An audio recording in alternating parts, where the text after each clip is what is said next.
we are going to read a book named The Raft. My throat hurts. So, this story is about a boy who was in a summer vacation, and then his dad couldn't bring him to work or something like that, and also he needed to work. So he went to his grandma's place, but she didn't like his grandma. And then after a while, the grandma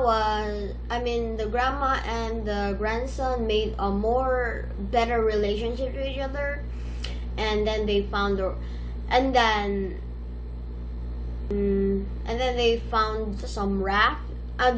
raft, and then they did something with it. I'm not going to spoil it to you guys. And also, you might be wondering, why is there's a purple spot here? I accidentally splashed my juice, so thumbs up for me. So so for me, this story is kind of weird, because why isn't the mom going to help him? Or maybe there's something going on, but I don't know. Just what I think is weird, but I think this story is great. I have no idea what to say about this, because I think it's great. So yeah, and let's go on with the video. Woo! The Raft by Jim LaMarche. There's nobody to play with, I complained. She doesn't even have a TV, Dad grinned. Well, she's not your normal kind of grandma, I guess, he said.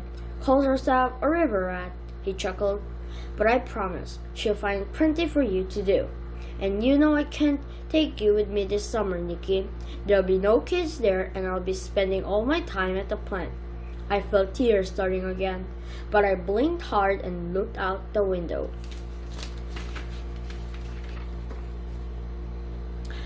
That afternoon, I stood in Grandma's yard and watched my dad drive away. Dust rose up behind our car as it disappeared into the pines. Well, we can't stand here all summer, said Grandma. Come on, Nikki, it's time for supper. Honey or maple syrup on your cornbread? Grandma asked.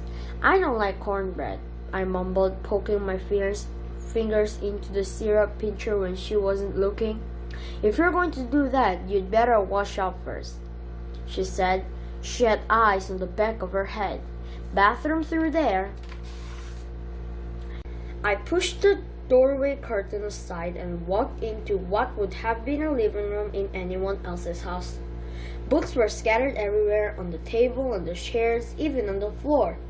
3 of the walls were cluttered with sketches of stuffed fish with charts of the river. Several fishing poles hung from the 4th with a tackle box, a snorkel, and a mask on the floor beneath them. It looked like a river rat's workroom. All right, except that in the middle of everything was a half-finished carving of a bear. Been carving that old fellow for years, Grandma called from the kitchen. The real one hangs out at the bunk. Now come get your supper before I feed it to him. That was right. Grandma found plenty for me to do. In the morning, I stacked firewood. Then I helped her clean out the rain gutters and change the spark plugs on her truck.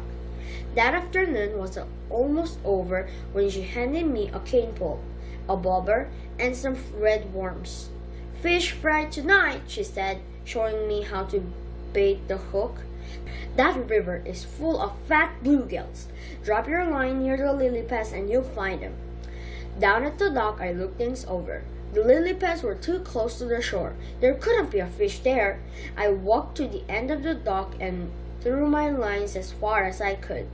Then I sat down to wait, and wait, and wait. My bobber never moved. There's no fish in this stupid river, I said out loud, disgusted. We had hamburgers for supper. Give it another try, said Grandma the next evening. I'll bet you catch something. Don't count on it, I thought as I headed back to the dock. I threw my lines in the water. Then I scratched out on the dock to wait. I must have fallen asleep because I was awoken by a loud chirping and chattering.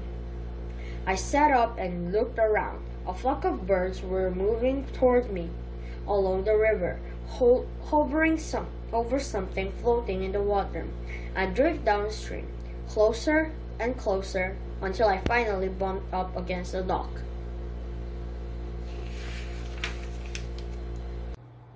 Though it was covered with leaves and branches, now I could tell it was a raft.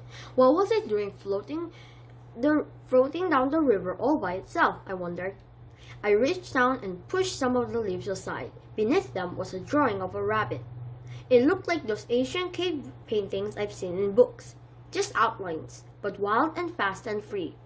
I cleaned away more leaves and it looked like finding presents under the Christmas tree. A bear, a fox, a raccoon, all the wild look of the rabbit. Who had drawn them, I wondered. Where had the raft come from? I ran up to the cottage. Grandma was on the porch reading. "Do you have some rope I could use?" I asked. "In the shed, hon," she said. "Help yourself."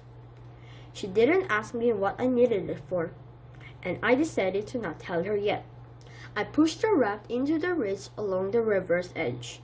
Then I tied it to the dock so it wouldn't drift away. All the wild birds flew over my head, every now and then swooping down to the raft as if it were a friend. A crane waded through the ridge to it. A turtle swam up from the bottom of the river. The moon has risen yellow over the river by the time I went up to the cottage to go to bed. I was already down at the dock the next morning when my grandma appeared with a life jacket and a long pole. She didn't seem surprised by the raft at all, or by the animal's picture all over it. "How did you know?" I started. "Let's go," Grandma interrupted, tossing me the life jacket and stepping in onto the raft. She pushed the pole hard into the river bottom and we moved smoothly into the current. "Your turn," she said after a few minutes. She showed me how to hold the pole and push. And I pulled us into the middle of the river. Even there, the water wasn't over my head. We pulled the raft up to the river. Then let it slowly drift back down. The birds kept us company the whole time, soaring, swooping, singing. Some even landed on the raft and rode us for a while. "Hitchhikers," Grandma called them. After that, I had a little time for anything but the raft.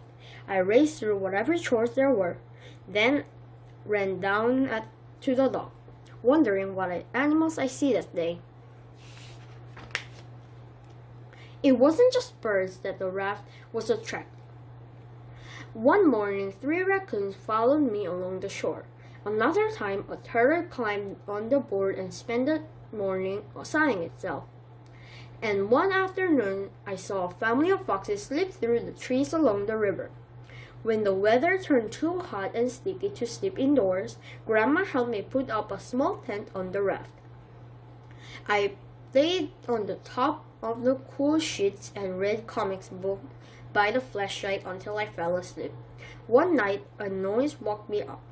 There in the moonlight stood a huge duck. He looked right at me. Then he lowered his head to drink, as if I wasn't there at all.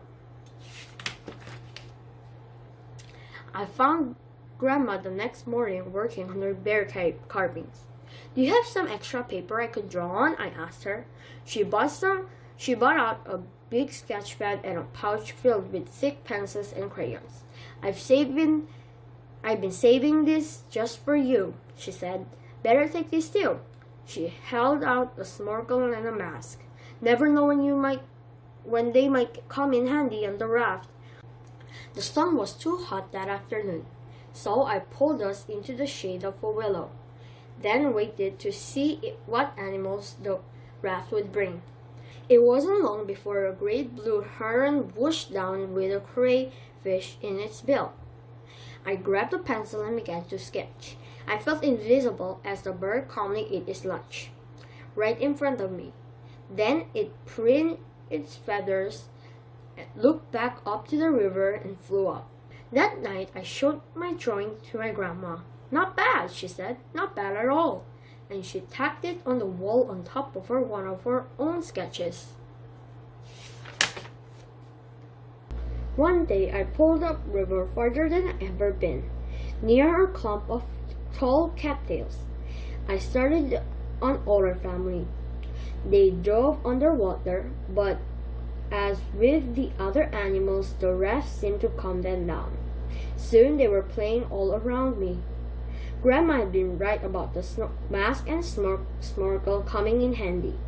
I slipped them on, then hung my head over the raft and watched the otters play, chasing fish, chasing each other, sometimes just chasing their own tails. I kept very still, but they didn't seem to mind me watching. They played, kept away with small stone, then tug of war with a piece of rope. It was like they were showing off for me. They even let me feed them right out of my hand. Some mornings, Grandma would make a bag full of sandwiches and therms of iced lemonade. Then we'd put on our bathing suits, grab some towels, a lawn chair, and an inner tube, and pull up river to her favorite swimming spot. "I've come swimming here since I was a girl," she told me as we tied the raft to an old dock. "The marshal used to live here, all 10 of them. What a herd of wild animals we were." While Grandma watched from the inner tube, I practiced my flying cannonballs. Then we'd eat our lunch, and she'd tell me stories about growing up on the river. My favorite was of the time she'd found a small black pearl inside a river comb. "I still have it," she said. "Somehow, on the river, it seems like summer would never end, but of course it did." On my last day, I got up extra early and crept down the dock. The air was cold and low, pearly fog hung over the river. I untied the raft and quietly drifted downstream.